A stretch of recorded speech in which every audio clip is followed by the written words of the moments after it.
Everyone, आप सभी दोस्तों का स्वागत है। इस वीडियो में डिस्कस करने वाले हैं एसबीआई फंड मैनेजमेंट आईपीओ को। एसबीआई फंड मैनेजमेंट आईपीओ के बारे में बात करें तो इस आईपीओ में अलॉटमेंट चांस आपको क्यों बढ़ते हुए दिख रहा है और कौन सी रिटेलर्स के लिए बैड न्यूज़ है, किस तरह की कितने लाख यहाँ पे एप्लीकेशन रिजेक्ट होते हुए इस आईपीओ में दिख रही है, उनके बारे में जीएमपी के साथ हम लोग वीडियो में डिस्कस करेंगे।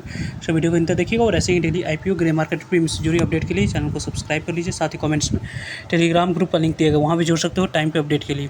First of all SBI fund management IPO के बारे में बात करते हैं तो एसबीआई फंड मैनेजमेंट आईपीओ में आपको 16 जुलाई को अप्लाई करने के लिए लास्ट आखिरी दिन रखा गया था अप्लाई करने के लिए। उसकी समाप्ति ऑलरेडी हो चुकी है। इस आईपीओ में 574 रुपये 574 रुपीज़ जो कंपनी के अपर प्राइस बैंड रखी गई थी, उसी अपर प्राइस बैंड पे 26 इक्विटी शेयर मिनिमम यहाँ पे 26 इक्विटी से 26 इक्विटी से जिन्होंने अप्लाई किया उन्हें इस आईपीओ में लॉटरी सिस्टम के माध्यम से अलॉटमेंट मिलते हुए दिख रही है। कंपनी के बारे में बात करते हैं तो यहाँ पे इस कंपनी की पूरी तरीके से जो भी यहाँ पे इशू साइज इस इशू साइज के अकॉर्डिंग रिटेलर्स को अलॉटमेंट मिलने की चांस सबसे ज़्यादा बन रही है।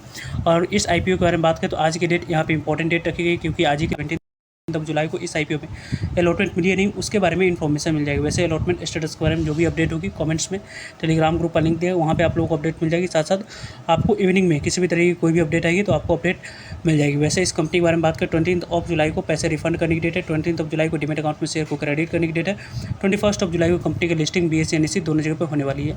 कंपनी में यदि आपने इस आईपीओ में एक लॉट अप्लाई किया 14,924 पे अप्लाई करते समय सेलेक्ट किया था तो इस आईपीओ में लॉटरी सिस्टम के माध्यम से 26 इक्विटी शेयर आपको अलॉटमेंट मिलते हुए देखेगी। स्मॉल एनआई कैटेगरी में आपको लोगों ने यदि 2,08,936 पे अप्लाई करते समय सेलेक्ट किया था तो इतने अमाउंट्स के यहाँ पे शेयर आपको आने वाले समय में आज के डेट में एलोकेट होते हुए दिख सकती है। रिटेलर्स की बात के अलावा बिग एनआई कैटेगरी में आप लोगों को अप्लाई करने के लिए 10,14,832 पे अमाउंट्स की रिक्वायरमेंट थी। इतने अमाउंट्स रही होगी तो जाकर आपको इस आईपीओ में 2,08,936 इक्विटी शेयर की एलोकेशन यहाँ पे होते हुए दिख जाएगी।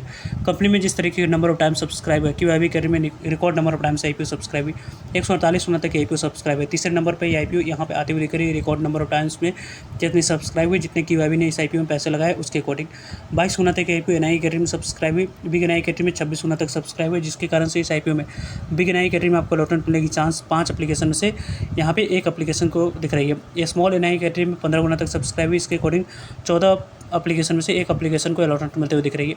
रिटेलर्स कैटेगरी में कुछ जो मिस्टेक की गई उस मिस्टेक के कारण से इस आईपीओ में यहाँ पे आपको अलॉटमेंट मिलने की चांस की बात करते हैं तो 2.5 की लगभग यहाँ पे अढ़ाई एप्लीकेशन में से एक एप्लीकेशन को अलॉटमेंट मिलते हुए दिख जाएगी। लगभग यहाँ पे एम्प्लॉय कैटेगरी में 4.69 टाइम तक सब्सक्राइब हुआ है, 9.52 टाइम तक शेयर होल्डर्स कैटेगरी में सब्सक्राइब हुआ, यानी कि शेयर होल्डर्स कैटेगरी में 13 लॉट आप लोगों ने अप्लाई किया है तो फिक्स है कि एक लॉट आपको अलॉटमेंट मिलेगी। उसके बाद 1 से 2 शेयर आपको एक्स्ट्रा भी 5 शेयर तक मिल सकती है इस आईपीओ में, जिस तरीके की जितनी number of times share holders category में सब्सक्राइब हुई उसके according. Total number of times के बारे में बात करते हैं तो 41.73 टाइम तक सब्सक्राइब हुई, जो कि काफ़ी अच्छी रिस्पॉन्स रही है, जिसके कारण से आईपीओ 2,98,399 इक्विटी यहाँ पे करोड़ की बोली लगी है। और 42 गुना तक सब्सक्राइबर लगभग 63 लाख से ऊपर 64 लाख से ऊपर की एप्लीकेशन इस आईपीओ में आते हुए देखा है। इस एप्लीकेशन यदि हम लोग देखें तो कई सारे आप लोगों को अपडेट जो दिया जाता है उस अपडेट में हम लोगों ने कई सारे में डिस्कस किया था कि इस आईपीओ में आपको अप्लाई करते समय जो अपर प्राइस बैंड रखी गई है, यहाँ पे अपर प्राइस बैंड जो रखा गया है उसी अपर प्राइस बैंड कटर प्राइस पे आप लोगों को अप्लाई करनी थी। कटर प्राइस पे जिन्होंने अप्लाई किया उन्हें इस आईपीओ में अलॉटमेंट मिलते हुए दिखेगी।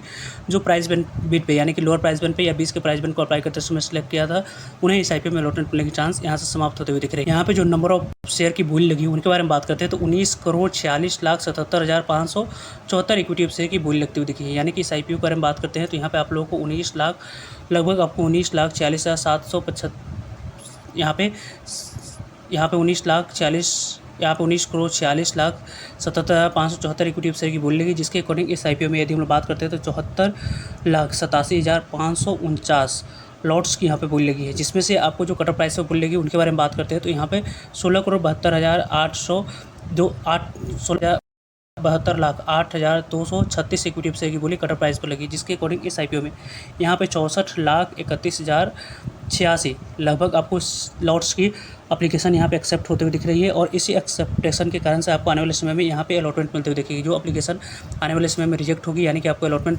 प्रोसेस में आपकी पार्टिसिपेशन नहीं होगी, 2,74,69,338 इक्विटी शेयर की बात करते हैं तो जो बेस प्राइस पे या लोअर प्राइस पे अप्लाई करते समय सेलेक्ट किए उनकी संख्या के बारे में बात करें 10,56,573 लॉट्स यहाँ पे आपको आने वाले समय में पार्टिसिपेट करते हुए नहीं दिखेंगे, जिसके कारण से आपको अलॉटमेंट मिलने की चांस इस आईपीओ में शेयर होल्डर्स कैटेगरी में आपको ज़्यादा यहाँ पे रिटेलर्स कैटेगरी में बढ़ती हुई दिख रही है। वैसे इस आईपीओ में आपने यहाँ पे शेयर होल्डर्स कैटेगरी में अप्लाई किया या रिटेलर्स कैटेगरी में बता सकते हो। वैसे इस कंपनी लेटेस्ट जो ग्रे मार्केट प्रीमियम है उनके बारे में बात करते हैं तो यहाँ पे इसकी 97 रुपीज़ पे कारोबार कर रही है। यहाँ पे लगभग आपको 574 रुपीज़ पर 97 रुपीज़ को ऐड ऑन करेंगे तो 671 रुपीज़ लिस्टिंग प्राइस।